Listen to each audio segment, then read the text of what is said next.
let's get the Cheetah-licious thing going. Go ahead. I'm listening. Sure. So, how did you get started in writing? Okay, so writing, that's a lifelong thing. First of all, people don't know this, but like singing, writing is something you're born with. So Mhm. you can't become a writer unless it was in you. But you develop it and that. So, people don't know Absolutely. that, but it's a talent that you're born with in some way. And but to start the writing, like professionally, that's what you mean, right? Where I got Yes. money in the checking account. So, yes. So I had this fabulous plus size boutique in Soho called Toto in New York. You see, everything comes back. When you read the Cheetah Girls, it's all parts of me. So Yeah. Toto in New York was a real store. And Dorothea, the mother, is actually me. So, and I had Yeah. this fabulous boutique, had plus size clothes. Oh, they weren't ready for me, honey, in Soho. Editor of Essence magazine used to come in and they borrow clothes for editorial shoots. That means the non-advertising pages in any magazine. So Hmm. they borrow to do their shoots. And she loved my stuff. So I started harassing her about that I wanted to be a writer. So she gave me an article to write about pantalones or whatever. And so I did. And then they hired me as the fashion beauty writer. So that's how I Oh, started at Essence. I had written some things before, like for 17 interview, but I had a cubicle. It was an office. It was really frightening, but I was the fashion beauty writer. So that's how I started. And then I evolved, you keep going. But for me, your generation is different. See, back in the day, we would run to go buy that magazine on the newsstand, honey. Oh, the new issue. Oh, the new issue of Vogue is out, honey. Let me get that issue. Now, I don't know what you'll do. You stick your head in the sand, go on the phone. I really have not a clue because it is a different ball game. So you have to understand that when you say writing, and for me, it was just magazines. I wanted to be a magazine writer because that was our thing. We right. would read those magazines, honey. It was the holy grail. Okay. It is not like that anymore. So that's how I started. So it wasn't like I took a job as a magazine writer because I was trying to do something else. No, that was it. And writing for, oh, yes, honey, I'm writing. And I wrote for everybody. And it was exhausting. And Oh, how I actually got to the second another level was because and then they said, oh, you're so funny. I would write, it's called personal essays. So what that mhm. means is you're writing about something that you did, they're called Yeah. personal essays. Really fun. So me and my girlfriend, she was so skinny, and that boyfriend of hers, shady shade of shade, honey, that he gave her money to go get liposuction. The girl weighed, she was my friend. The Wow. girl weighed 120 pounds and was 5'9". She's, I'm tall. I'm 5'11". Yeah. She was tall like me, skinny, whatever. She was 120. What do you need liposuction for? We went to Dr. Benito Rish. Yeah, we went to him. And so they mark you with the plastic, with the black markers on his face. And he said, oh, yours is like taking water out of the ocean, meaning because I was fat. Okay. Oh, And but I wrote about it for Essence, and it was a feature about how I got liposuction. It was ridiculously funny and everything. So the producer from Oprah called, and that was very common. If you ever look at shows, you'll see sometimes it'll say, oh, writer or editor from Vogue or whatever. That's very common because they're not paying, okay? And we're doing it for publicity. right. So they called and said, oh, we read that article about you getting liposuction. We're doing a show on liposuction. Could you? And I was like, oh, yes. Oprah was the biggest thing ever. Mm. And so it was from being on there. And she was like, so Deborah Gregory, writer for Essence, what was it like getting liposuction? I said, girl, it was like throwing a hot dog down the hallway. It's a waste of money. Take your money, go to Tahiti and stay. Oh, whatever. So then a editor at a book company called, and she said, oh, and those people, editors at book companies, they read magazines. They know who all the writers are, and newspapers. So they know who you are. So it's called, you already have a built-in following. She said, have you ever thought about writing for kids? You're so funny. I said, no, I never have. And she said, well, would you take a meeting? I said, are you serving shrimp? Yeah, okay. Yes, of course I'll do it. Now, but truthfully, the real impetus was twofold. There was another editor, she will remain nameless too, at Essence. She got a book deal for kids. I was like, what? Oh, Wow. hello? So that was part of what pushed me, if you get it. Right, yeah. Yeah. And then there was another part that pushed me. So that's why even, whatever.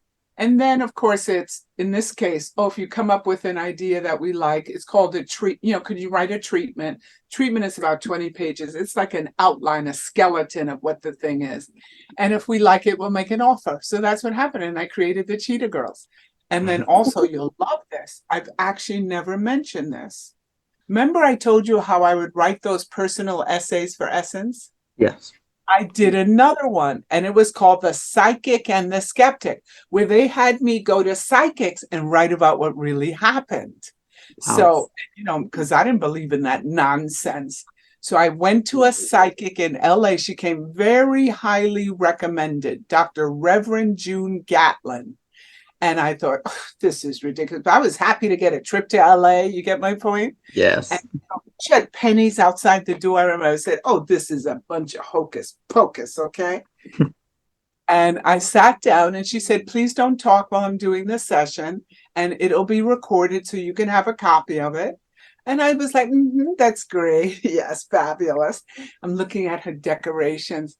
She goes, God doesn't want you to feel like you've been abandoned just because you're an orphan. I went, oh, wait a second. I grew up in foster care. That it spooked me out. I said, because I didn't tell her anything. I was just a writer for Essence, but I never told her that.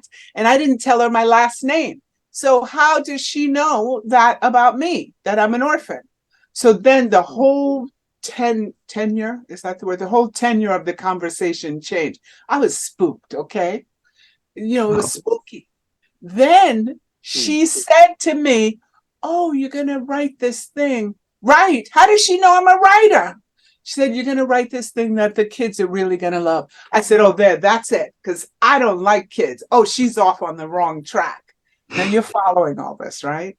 So Yeah. I wrote an article in Essence. It was a feature, The Psychic and the Skeptic. So you fast forward, and this editor calls me asking me, have I ever thought? And of course, I'm remembering the psychic session and the other editors getting the book deal. So you see how it all came together? Yeah. Yeah. That Yeah. was my motivation. And I've never mentioned that because I completely forgot that part, about the psychic. Wow. And guess what? After it all came out, she hit me up on Facebook and said, see, I told you. And she's right. I don't know how they do it. I still don't believe in that stuff. But you got to admit, that was pretty spooky. Okay. Yeah.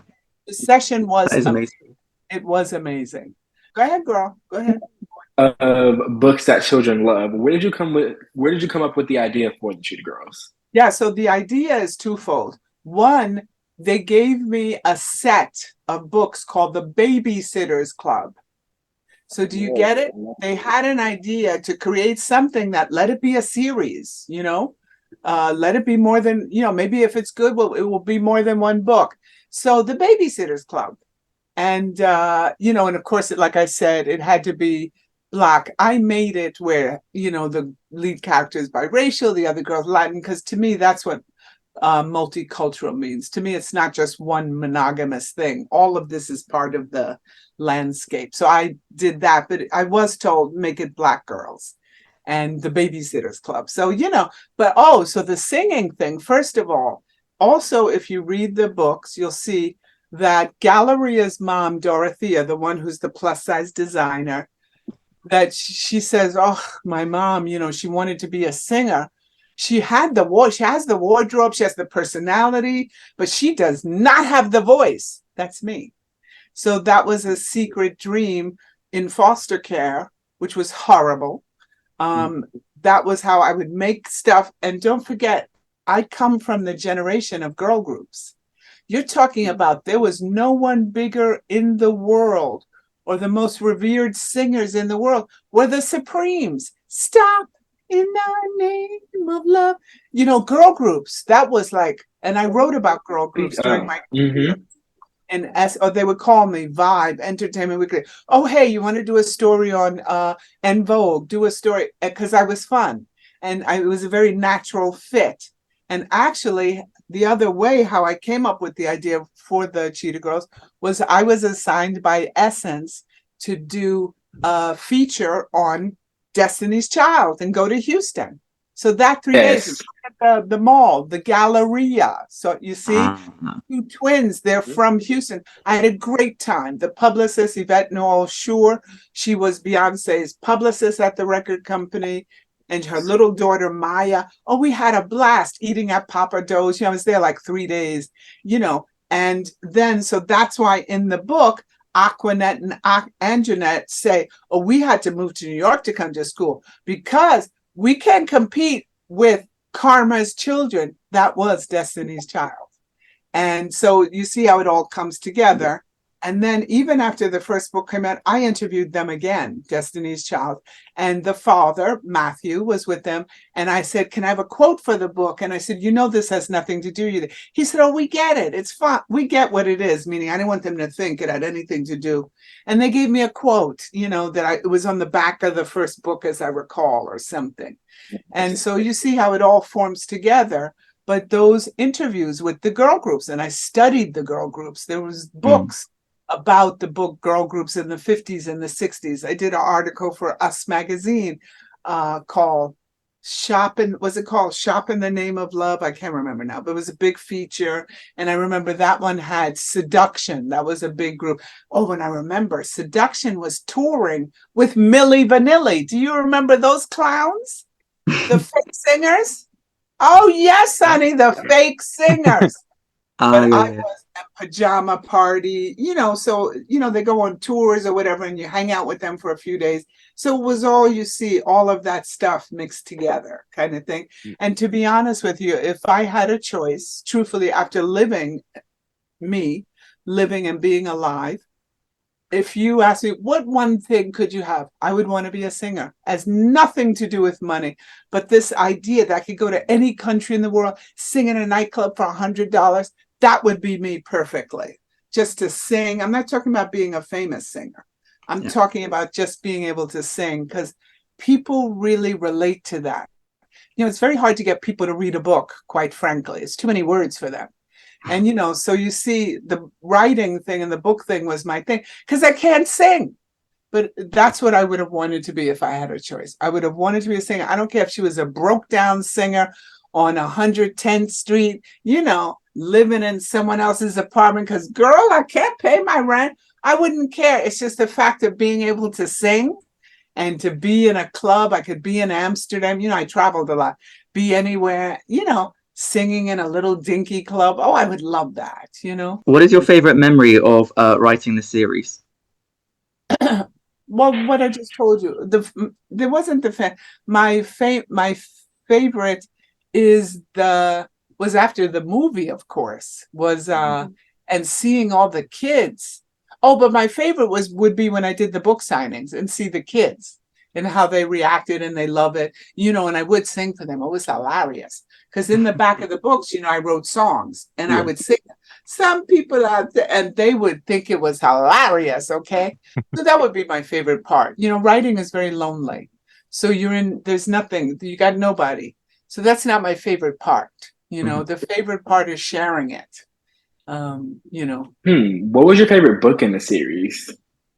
Oh, well, I would have to say, of course, the first one. My favorite book are the ones with my dog on the back of the book. Oh, that's all of them. I'm sorry. But my favorite. First 13. Yes, okay. So no, just of course I would say the first one, where they come together. That's to me was the favorite part, them coming together. Then it just kept growing. But, I just wrote one book, and, I thought that was, it's funny, it's cute. Oh, yes, growl power forever, stay delicious. And then it grew, so of course it's the first one, because you don't know if that's just going to be the last one. So were you ever planning on having the girls record any of the songs that were written for the books? No, because, don't forget, once you turn it over to the studio, meaning it's called the purchase of your dramatic rights, then they're on board. And don't forget, Whitney Houston was the executive producer. So the best part is that, and I knew her from Essence. I did the cover story on Waiting to Exhale. So I was in Phoenix, Arizona for 3 days. So you know what I mean? She was known to me because of Essence, and she had a good relationship with them. So, but when you bring someone like that, then the songs turn it over to her. She has all the power, and she did. She did a great job picking the songwriter. So that was off the table immediately. I knew that she would pick the songs, bring in the songwriters, and they were fantastic. So what was the process of turning the books into the franchise? Yeah. So what it is, the process is very simple. Don't ever forget this. So 40% of everything you see on TV and movies, 40% comes from books. And there's a very good reason why. Two reasons. One, they're hopping on a bandwagon that's already moving. I'm talking about books that are selling. There they come, like pimps. Okay. The second part is you're talking about the product is already developed. So all they have to do is flesh it out, push it out. So that's the appeal for them. And sure enough, they came. Disney Channel. I felt really bad, but my friend, Jonathan, he had the Loud Records and Wu-Tang Clan and all that. He was my friend. And he had gotten a production deal with Miramax for Loud Films. So he wanted to do it. And, that was a very big decision. But, there's nothing. You're talking about Whitney and Disney. He's doing rap music. It was really, sad, but, it was obvious what the right fit was. Yeah. Because they just know how to market and exploit. So what from the books was left out of the movies that you would have wanted to include in the movies? Oh, please. The second movie, the phone call with Toto, her calling him to see if he's okay. Wow. And he's in the beauty parlor being licked by lots of girls. He's having the time of his life, and she's crying. Toto, I know you miss me. And he's being poofed and puffed. Like I said, me, the writer, knows everything. You get my point? Yeah. And the kids loved him. That was okay. That would have been amazing to see. We couldn't bring him because it's another country. Remember it was Barcelona. Oh, But why couldn't you have the scene of him in the beauty parlor and her calling, I just miss him. That's it. Yeah. Other than that, I'm good. Around 2004, there was a planned TV show idea. Can you tell us about that? If you know anything about it? It was optioned as a TV show. That was the original deal. And then, yes, and then after 3 years, they backed out because it's called deficit financing. So every studio, let's say in America, all countries have this, but in America, they have a foreign partner who's putting up money for the budgets, and what they get in return are the foreign rights. It's called deficit financing. So Disney's deficit financing is Asia. And so they came to them and said, look, we can't do a TV show with Black girls. No. And so they came to us and said, and that's true. You're talking about that they've got to sell it, be there, whatever. And I have to believe it's true. They said, we can't do it to put up all this money. Do you get it? No, they don't. We don't have that. We can't do that. Yeah. And so then they came to us and said, we can't make the TV show because it was their deficit financing. And that's where Whitney comes in. Thank God, meaning she said, you promised me something. So if it wasn't for her, it may never have gotten made. So they, to appease her, made the movie. They said, okay, we'll do a movie. And then once it did so well, they were on board. Oh my God, they had no idea either how it was so well received. But do you see? So that's another thing. Yeah. Do you ever have a memory from each movie? Because I know you were on set for the first. Yes. No, my memory, the first is my favorite. Because my dog, okay? No dog, I'm not interested. Thank you. And that's reality. I love that. So, without him, I was yawning. Where is he? Where's my baby? Yeah. Maybe you should have had a spin-off, just the dog. Oh, totally. Toto. Yeah. I could see it now. Fully Toto. Yes. Photos day out. Toto, yes. What were some of your favorite Cheetah Girls songs? Oh, well, my favorite is Cinderella, of course. Nice. That's just golden, That's my favorite. Amazing. Yeah. Should we say Love ours? that. Yeah, loved it. You know, when I heard this, I was like, oh, it's perfect. But like I said, I knew and felt 100% confident because she was the executive producer that it was going to be golden. Everybody wants to work with her. So there was no question. It was not going to be any problem, you know, and it wasn't. The songs were fantastic. They were really good. We've all Should we got our say some of favorites. ours? Yeah. Oh, yeah. Who Go started? ahead. Mine is obvious. It's Strut. Oh, yes, perfect. Right. I got you. I That's have to. Being a 14-year-old I kid, love Keely. By the way, are you going to get to interview Keely? we're trying. So So hit her badly. up on Instagram. Now, you know T. Williams. T.S.E. Williams is her Yeah. sister. I mean, you could try because I talk with T, but try, you know, and Keely, she's on Instagram doing those live things, whatever. Yeah. But I meant she's great. I love her. I do. Some of mine, see, I have to divide it from like the movies and like the album. So Yes. like the movies, I love The Party Just Begun and Cheetah By Sisters, the but way, from like look on, there's an article, someone just sent it to me. Google it, how the songs affected the kids. Here. Someone said, so it's right now on the internet. And let's see. It starts with an R. Is it called Renegade? No. It's a publication. Here, I'll Google it. And it's very good. You know, it's got a lot. Oh, it's on my Facebook page. I posted it. Someone sent me the article and I posted it, but it was separating the songs from the movie and how the songs affected. Some girl wrote it, but it's We'll definitely read that. Thank you. Yeah. And it's right now. So it's my post right now on Facebook. I just posted the link that someone sent me. Very good article about the music of the Cheetah Girls and whatever. Go ahead. So go ahead. What was the question? Jay, I interrupted you. What was the question? Oh, my favorite songs.